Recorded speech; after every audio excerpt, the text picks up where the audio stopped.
Talvez você tenha aprendido a trabalhar sem celular. É possível que você saiba encontrar uma palavra no dicionário, fazer uma pesquisa na biblioteca. É possível que você tenha aprendido a fazer uma pesquisa em enciclopédias ou em livros. Talvez, lá no início da sua carreira, fazer uma ligação interurbana custava caro. E faltar papel no fax, então, isso era um horror. É possível que você sinta que nos últimos anos o trabalho ficou muito mais rápido, que um dia é pouco para dar conta de tudo o que queremos fazer. Não vou achar estranho se você me disser que sente que a sensação de previsibilidade diminui a cada dia que passa. Tudo isso é muito curioso, porque em tão pouco tempo muita coisa mudou, mas pouco mudou sobre muitas das crenças que temos sobre trabalho. Continuamos admirando disponibilidade permanente, continuamos confundindo sobrecarga com comprometimento, continuamos tratando exaustão como preço do sucesso. Isso, no mundo de 50 anos atrás, era muito mais administrável, porque as mudanças elas aconteciam de forma mais lenta. O volume de informações com as quais tínhamos que lidar era bem menor. E o nível de complexidade da nossa estruturação social também era outro. E no meio disso tudo, ainda tivemos de quebra uma pandemia que acelerou ainda mais muitas das mudanças na nossa forma de nos comunicar, de consumir informações, de comprar, de aprender, de produzir, de vender e, é claro, de trabalhar também. O fato é que ansiedade, depressão, esgotamento, dificuldades relacionais e sofrimento psíquico passaram a fazer parte do nosso dia a dia. Por isso, esse debate ele não pode ficar restrito à clínica, porque hoje é uma questão social e econômica. E existe uma razão muito simples para isso. As pessoas em idade produtiva passam uma parte significativa da vida trabalhando. É no trabalho que passamos horas todos os dias. É no trabalho que construímos identidade, pertencimento, reconhecimento, relações, propósito e renda.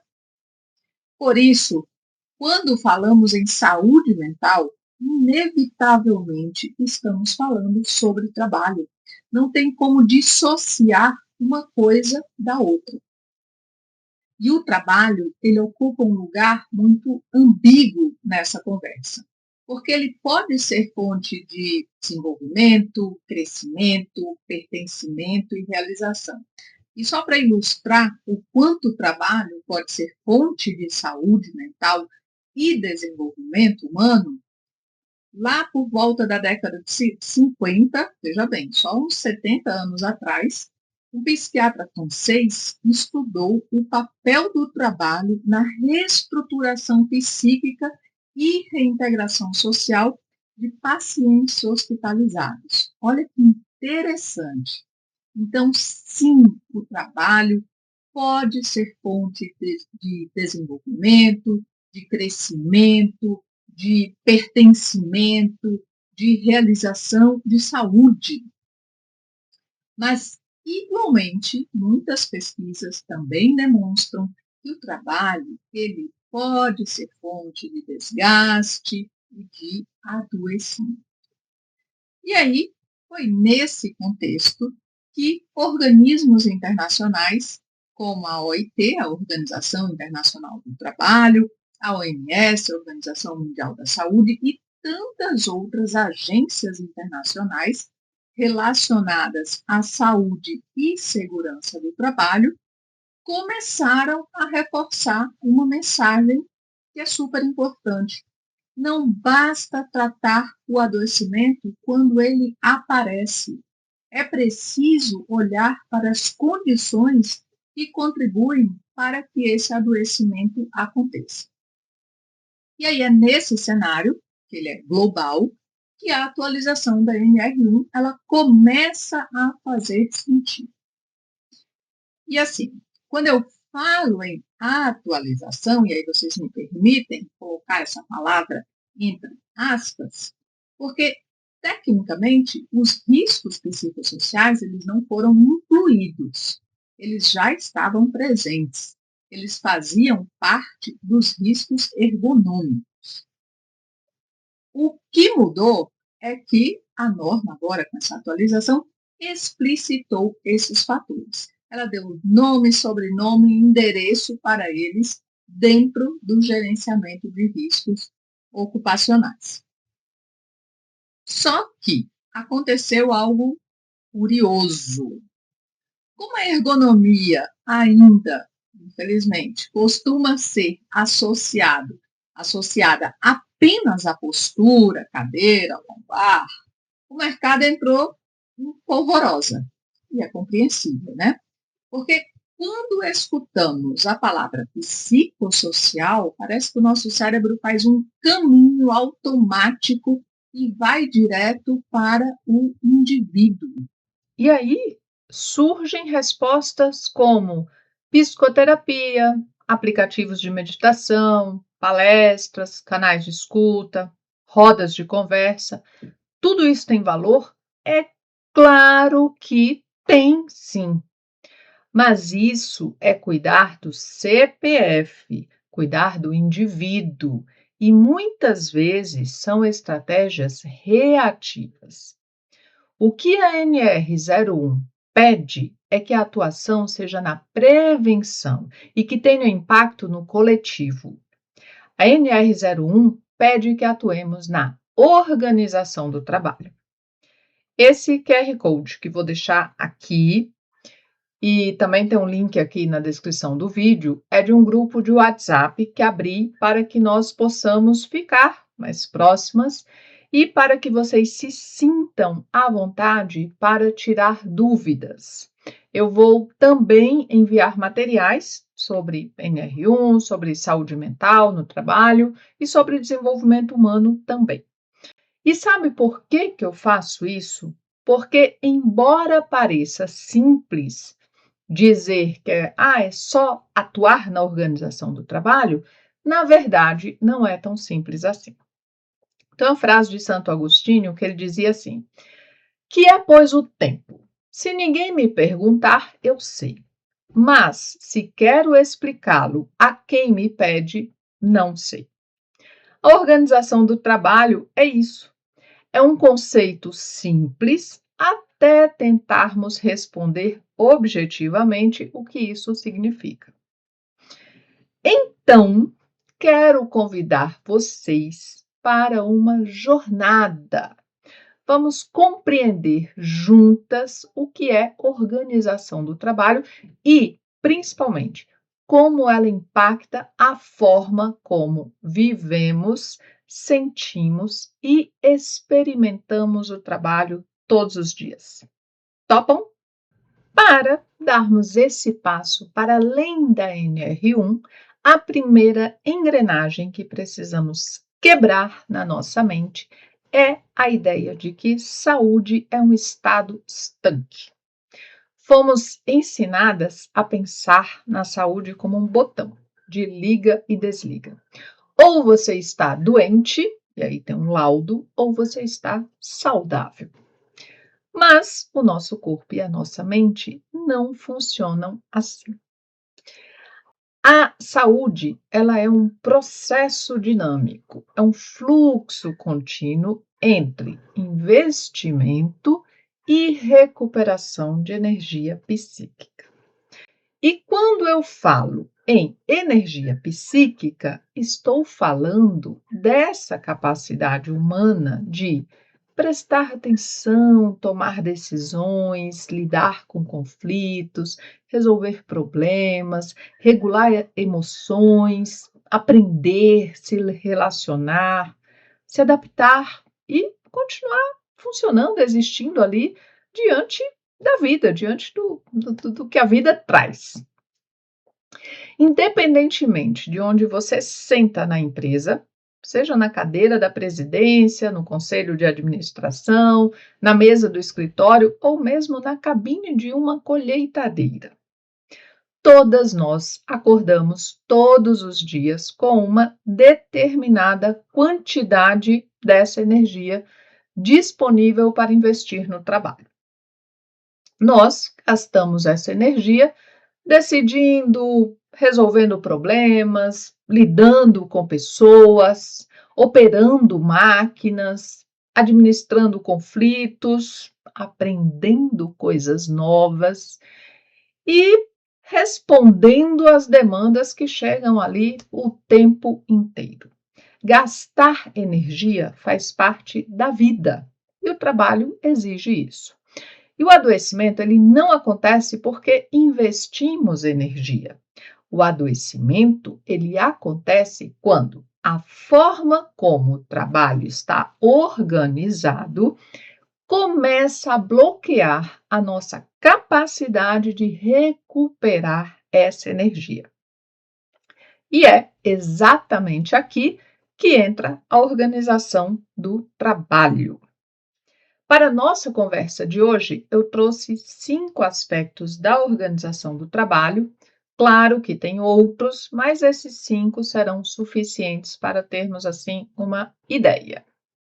Esse será um exercício de reflexão, de autorreflexão. E para que tiremos o máximo de proveito, quero convidá-las a fazer esse exercício, deixando em segundo plano, por alguns minutos, o cargo no crachá, o tamanho do patrimônio, as responsabilidades ou o lugar que ocupam na estrutura. Vamos olhar para nós mesmas e para quem trabalha conosco simplesmente como pessoas, como seres humanos. O primeiro aspecto é identidade e desenvolvimento pessoal. O trabalho não é apenas um lugar onde executamos tarefa. Ele é um dos principais espaços onde construímos, expressamos e reafirmamos a nossa identidade adulta. É nele que mostramos quem somos, exercemos competências, buscamos reconhecimento e procuramos crescer. Por isso, a pergunta que esse aspecto nos traz é: o dia a dia no seu trabalho, ele tem permitido que você desenvolva a sua individualidade, ou como eu prefiro chamar, singularidade? Ou tem exigido que você se anule para continuar funcionando, para continuar existindo? Antes de falar sobre cargos, níveis hierárquicos ou posição dentro da empresa, existe uma realidade que ela está presente em boa parte da experiência feminina no trabalho. E aí não importa se você atua na governança, no escritório ou mesmo diretamente no campo. A trajetória feminina frequentemente carrega o desafio histórico de conciliar, junto com o trabalho, múltiplos papéis. Cuidado com a família, com a casa, consigo mesma e muitas vezes com pessoas que dependem de nós emocionalmente e operacionalmente. Quando olhamos especificamente para o agronegócio, aí essa equação ela ganha outra camada de complexidade. Em um setor ainda predominantemente masculino, muitas mulheres também precisam legitimar sua voz, comprovar competência repetidamente e ocupar espaços que historicamente não foram desenhados para elas. E esse contexto ele não afeta todas da mesma forma, claro, ele aparece de maneiras diferentes, dependendo do lugar que cada uma ocupa na organização. Muitas, principalmente em posições de liderança, vivem sob a pressão invisível de sustentar uma personagem em tempo integral.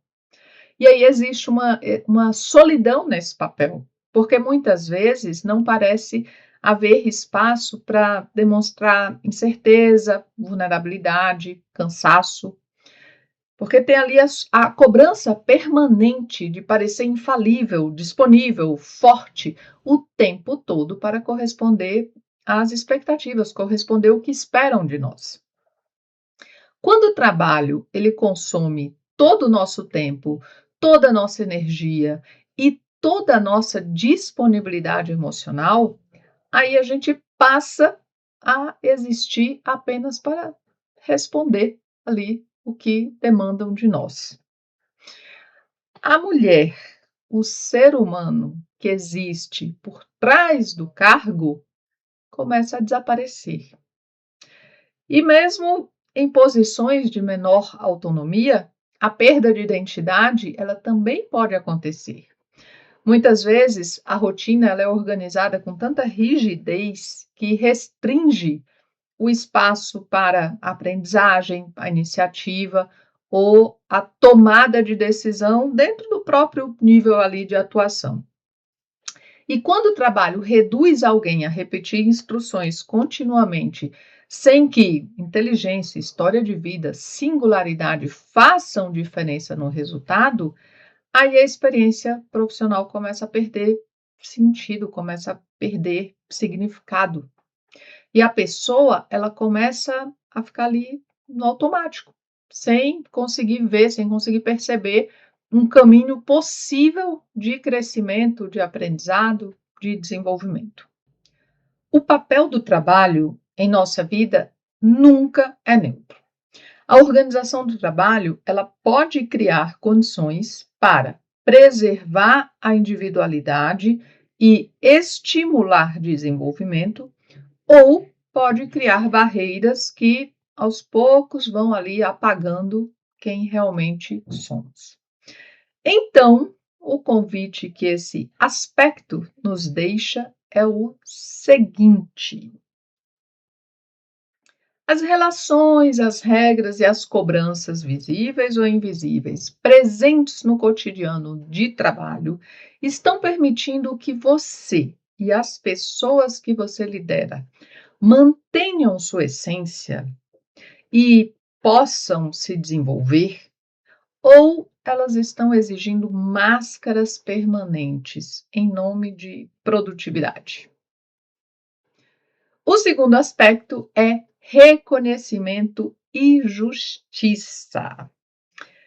E, sob a ótica da organização do trabalho, não estamos falando apenas de bônus financeiros, ou elogios pontuais, ou benefícios.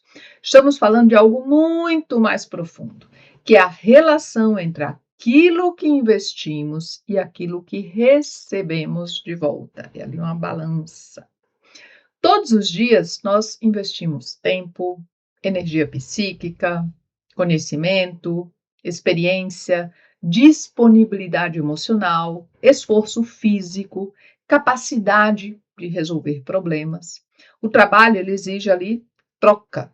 E para que essa troca seja percebida como justa, o sistema ele precisa devolver algo em retorno. Esse retorno pode aparecer de muitas formas. Pode aparecer, sim, como reconhecimento, remuneração, oportunidades, respeito, uma certa previsibilidade, autonomia, desenvolvimento, pertencimento, ou simplesmente a percepção de que o esforço investido ele faz sentido.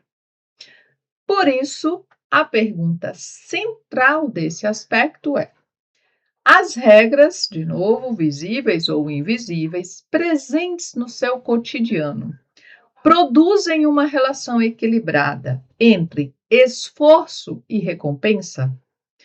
Ou o sistema está funcionando de forma que o investimento pareça desaparecer assim em um poço sem fundo?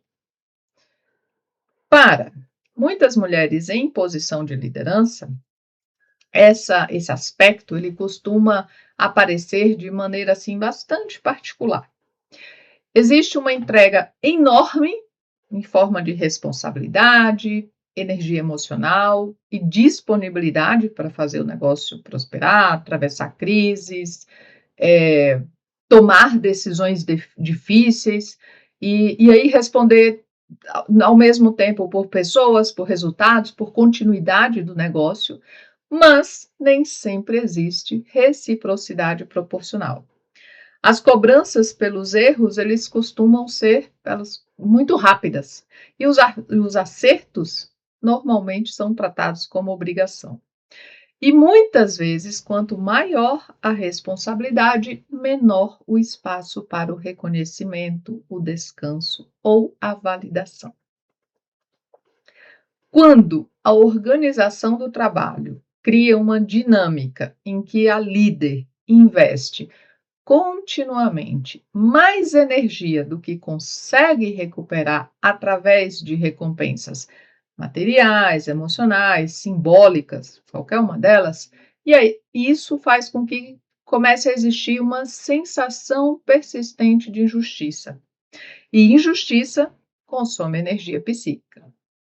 Em posições de menor autonomia, esse aspecto também aparece e aparece principalmente na clareza e na coerência ali das regras do jogo. E aí, quando a divisão de tarefas é desigual, quando os critérios de valorização são ali meio obscuros, quando favoritismos pesam mais do que competência técnica, quando o esforço extra desaparece sem retorno, ou mesmo quando dedicação e resultado não alteram nada na trajetória profissional, aí esse pacto de reciprocidade começa a se romper. A pessoa continua investindo energia, mas deixa de perceber sentido nessa troca. E aí o esforço e a recompensa para de conversar entre si. E quando isso acontece, o trabalho começa a perder significado. Por isso, reconhecimento e justiça não são temas ali periféricos da organização do trabalho. Eles são mecanismos que regulam se as pessoas sentem que aquilo que entregam recebem uma devolutiva compatível. Quando esse equilíbrio falha, continuamos gastando energia psíquica, mas sem recuperar os recursos suficientes para continuar funcionando, existindo ali de maneira saudável ao longo do tempo. E aí esse aspecto ele faz um convite. A forma como os esforços, responsabilidades, recompensas e oportunidades circulam na sua organização está produzindo uma sensação real de justiça ou está criando relações em que algumas pessoas entregam cada vez mais e recebem cada vez menos em troca? O terceiro aspecto diz respeito às relações interpessoais e ao pertencimento. Nós, seres humanos, somos essencialmente sociais e passamos grande parte da vida trabalhando com outras pessoas. Por isso, as relações construídas dentro do trabalho não são apenas um detalhe do cotidiano organizacional. Elas funcionam como um dos principais sistemas de proteção ou desgaste da nossa saúde mental. E, sob a ótica preventiva, as relações dentro da organização funcionam como apoio social. Elas podem ser, assim, o amortecedor que ajuda a enfrentar períodos de alta pressão ou podem se transformar na própria fonte do sofrimento. Por isso, a pergunta central desse aspecto é: as interações presentes no seu cotidiano funcionam como rede de apoio, colaboração e confiança? Ou a organização do trabalho está criando relações marcadas por isolamento, competição e desconfiança? Para mulheres em posição de liderança, esse aspecto ele pode surgir através do isolamento, porque liderar significa tomar decisões difíceis, mediar conflitos, dar feedbacks delicados, responder por resultados e assumir responsabilidades que nem sempre podem ser compartilhadas. Só que responsabilidade sem suporte cobra um preço. E muitas vezes existe uma barreira invisível entre quem lidera e as demais pessoas da organização. Em alguns contextos, também existe uma falta de espaços seguros para uma troca entre pares, para uma mentoria ou mesmo para apoio entre lideranças. E aí, quando a organização do trabalho ela não cria mecanismos de suporte, a gestora, a líder, começa a operar, começa a fazer tudo sozinha e aí absorve pressões sucessivas sem ter onde vivenciar dúvidas, vulnerabilidade ou cansaço. Em posições de menor autonomia, esse aspecto costuma aparecer através da qualidade do clima coletivo e do apoio social que vai estar disponível ou não no cotidiano.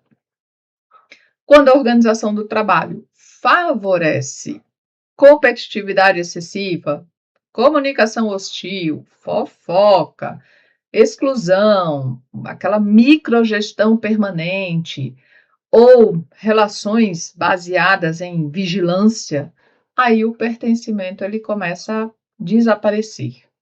E passar o dia em ambientes onde as pessoas competem continuamente entre si, onde erro gera exposição, onde pedir ajuda parece arriscado, produz um estado constante de alerta. E alerta permanente consome energia psíquica. É justamente aqui que entra a segurança psicológica. A segurança psicológica significa perceber que existe espaço para perguntar, errar, discordar, pedir ajuda, participar sem medo constante de punição, de ridicularização ou de isolamento. Quando o dia a dia do trabalho produz isolamento para quem lidera, e insegurança para quem executa, aí o tecido social da organização começa a enfraquecer.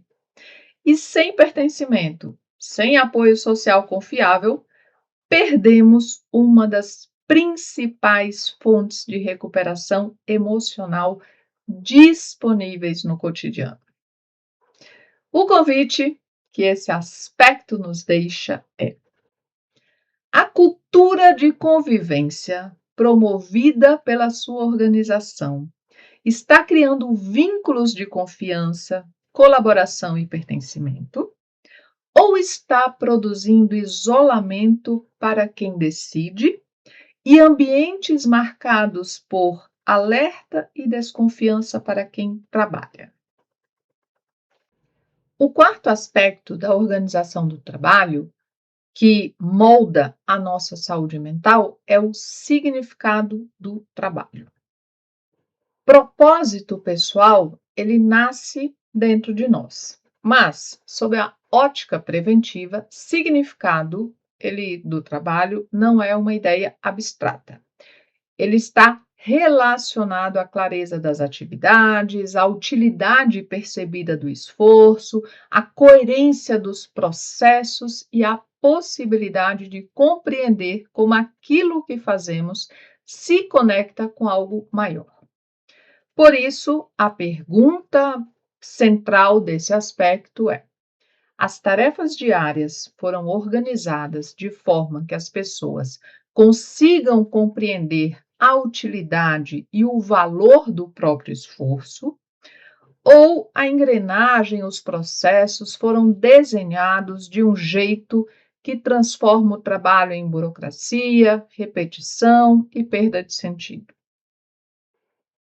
Para as mulheres em posição de liderança, o esvaziamento de significado frequentemente aparece quando a rotina passa a ser dominada por excesso de controles, processos desconectados da realidade, burocracias que parecem não gerar valor ou demandas administrativas que ocupam ali espaço demais. Quando grande parte da energia psíquica é investida em reuniões intermináveis, controles excessivos, retrabalhos ou processos que parecem existir apenas porque sempre existiram, surge uma sensação difícil de ignorar, que é a sensação de estar trabalhando muito e construindo pouco. O trabalho ele perde o nexo. Em posições de menor autonomia, a perda de significado costuma aparecer quando a organização do trabalho vai fragmentando tanto as atividades que a pessoa deixa de compreender o impacto real daquilo que ela faz. Quando alguém executa tarefas repetidamente sem entender para onde elas estão contribuindo, por que o que elas estão fazendo é importante ou como influencia o resultado final, aquele esforço começa a parecer apenas repetição sem significado, e isso desgasta. Passar dias executando atividades sem autonomia, sem clareza e sem percepção de utilidade transforma o trabalho em uma obrigação mecânica. E a energia psíquica continua sendo investida, mas aí sem direção nenhuma. A organização do trabalho vai regular justamente essa conexão entre ação e consequência. Quando o funcionamento da rotina produz excesso de burocracia para quem lidera e fragmentação excessiva para quem executa, o significado começa a desaparecer. E quando o significado desaparece, surge uma exaustão muito particular. Aquela sensação de ter trabalhado o dia inteiro sem conseguir identificar claramente o valor do que foi feito. Então, o convite dessa dimensão, que esse aspecto nos deixa, é: os processos, metas e rotinas presentes na sua organização ajudam as pessoas a compreender o impacto do próprio trabalho? Ou estão consumindo energia em tarefas que parecem inúteis para quem decide e vazias de sentido para quem executa? O quinto e último aspecto da organização do trabalho que influencia diretamente a nossa saúde mental é o bem-estar e equilíbrio.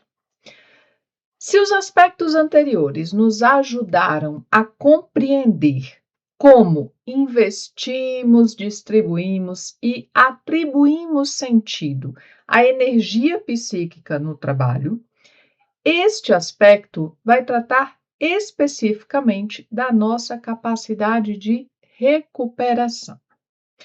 Sob a ótica preventiva, que é a ótica que a NR1 traz, equilíbrio não é apenas satisfação ou qualidade de vida.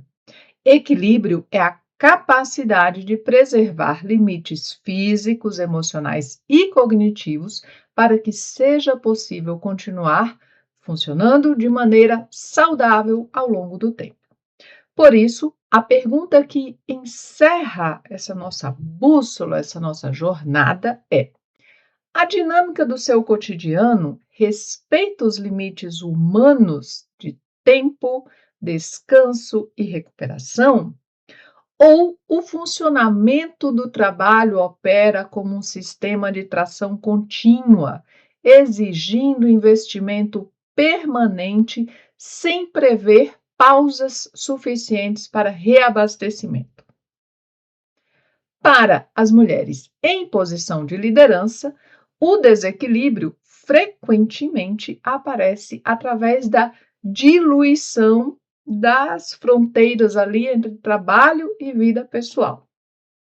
Liderar significa conviver com as responsabilidades constantes, antecipar riscos, responder por pessoas, proteger resultados e tomar decisões difíceis. Já falamos sobre isso. O problema é que, muitas vezes, essa responsabilidade ultrapassa o fim da jornada formal e aí passa a ocupar noites, finais de semanas, aqueles períodos que deveriam ser dedicados ao descanso, e aí a carga mental ela vai permanecer ativa, porque a mente continua avaliando cenários, antecipando problemas, carregando as preocupações, mesmo quando o corpo ele já interrompeu o trabalho.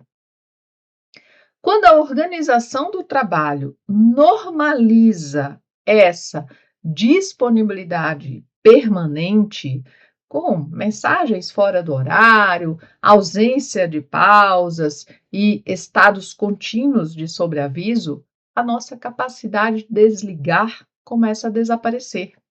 E aí o investimento de energia psíquica deixa de ter interrupção real. E quando isso acontece, a recuperação ela deixa de acompanhar o ritmo das exigências. Mesmo em posições de menor autonomia, o impacto no bem-estar costuma aparecer através da intensidade do ritmo, da previsibilidade das demandas e do volume esperado de entregas. Quando a organização do trabalho impõe cargas incompatíveis com a jornada, urgências contínuas, metas inalcançáveis, horas extras sistemáticas ou ritmos que eliminam pausas, o espaço necessário para a recuperação também desaparece, ou pelo menos não fica suficiente. Passar dias inteiros ali em uma velocidade constante ou em uma velocidade que não dê tempo suficiente para descanso, convivência familiar, planejamento da própria vida ou recuperação física e emocional produz um desgaste cumulativo. E aos poucos, o tempo fora do trabalho deixa de ser um espaço de descanso real e passa a ser utilizado apenas para tentar ali recuperar o mínimo de energia, a energia suficiente para recomeçar no dia seguinte. A organização do trabalho estabelece, na prática, os limites da sustentabilidade humana. Quando o funcionamento da rotina institucionaliza a hiperdisponibilidade para quem libera e a sobrecarga contínua para quem executa, a recuperação deixa de acompanhar o investimento permanente de energia psíquica. Sem recuperação adequada, corpo e mente começam a responder através do cansaço persistente. E aí vem irritabilidade, vem perda de concentração, e aí vem o adoecimento e, em muitos casos, vem o esgotamento. O convite final que esse aspecto nos deixa é: o ritmo de entregas, as metas e as expectativas de disponibilidades de disponibilidade presentes na sua organização estão criando condições reais para a recuperação ou estão produzindo rotinas que consomem recursos humanos mais rápido do que conseguem ser restaurados? Quando começamos esta conversa, falamos sobre um mundo que mudou rapidamente, sobre o aumento do adoecimento mental, falamos sobre o impacto disso na economia global e sobre como chegamos até discussões regulatórias como a NR01. Depois passamos ali um tempo tentando responder uma pergunta que parece simples, mas não é. Afinal, o que é a organização do trabalho? Talvez agora esse termo organização do trabalho esteja menos abstrato. Porque organização do trabalho, a gente viu que não é apenas organograma, processos, procedimento, fluxograma. Organização do trabalho está ali presente na forma como distribuímos responsabilidades, reconhecemos esforços, construímos relações, damos sentido ao trabalho, estabelecemos limites para que as pessoas consigam recuperar energia.